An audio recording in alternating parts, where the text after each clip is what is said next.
Patrick Amar, vous êtes directeur général de l'association Passage, association de prévention spécialisée, avec une très grosse mission d'éducation, d'éducation populaire en direction des jeunes âgés de 8 à 18 ans. Il faut savoir que vous êtes missionné par le conseil départemental de Haute-Savoie pour intervenir auprès de ces jeunes, pour prévenir les risques de marginalisation et d'exclusion. Ce confinement, il a nécessité de vous réadapter pour être encore accessible pour ces jeunes. Ah, complètement. Alors nous, c'est vrai que notre mission essentielle, c'est d'être dans la rue, donc d'être dehors. À partir du moment où l'espace public devait être désert, la pratique même de notre profession se trouvait un peu modifiée. Pour autant, on a quand même persisté parce qu'on a une mission de service public qui a pris son enfance, on ne peut pas passer à côté, hein, y compris dans le monde de confinement.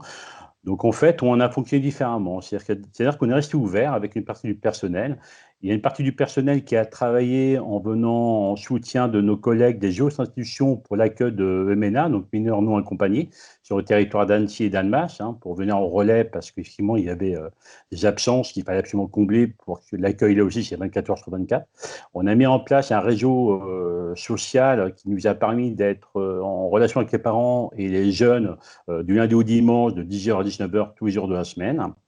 Et on a continué à pouvoir répondre individuellement aux jeunes qui pouvaient en avoir besoin à leur famille, y compris éventuellement à les rencontrer à titre individuel, c'est complètement possible, hein, avec les règles sanitaires en vigueur pour qu'elles puissent fonctionner. Et puis on a aussi intensifié notre point écoute parents, qui est un 06 qui fonctionne, qui est connu sur Annecy, sur Annemasse, mais même dans d'autres régions du département, où les parents peuvent appeler pour être rencontrés, parce que c'est aussi un moment de soutien et d'aide, et dans ces moments-là, c'est utile. Et depuis 2, 3 semaines, on a remis en route nos chantiers éducatifs, Mont Blanc, là aussi avec des barrières sanitaires rigoureuses, mais c'était aussi une manière de commencer à ressortir les jeunes de leur territoire de manière sécurisée, tout en étant dans le respect des règles en vigueur concernant le confinement.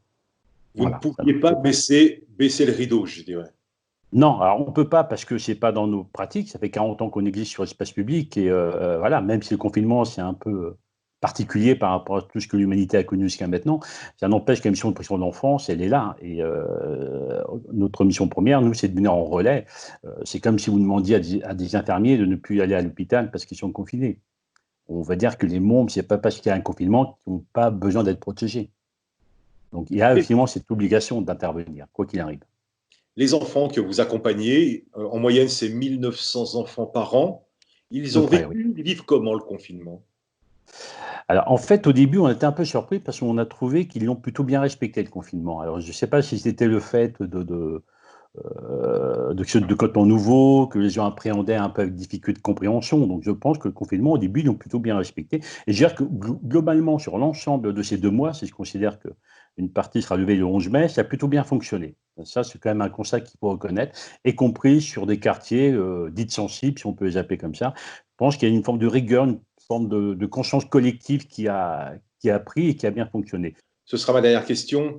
Vous avez, à votre avis, rencontré tous les jeunes que vous suivez ou que vous avez suivis. Aucun jeune n'a été oublié.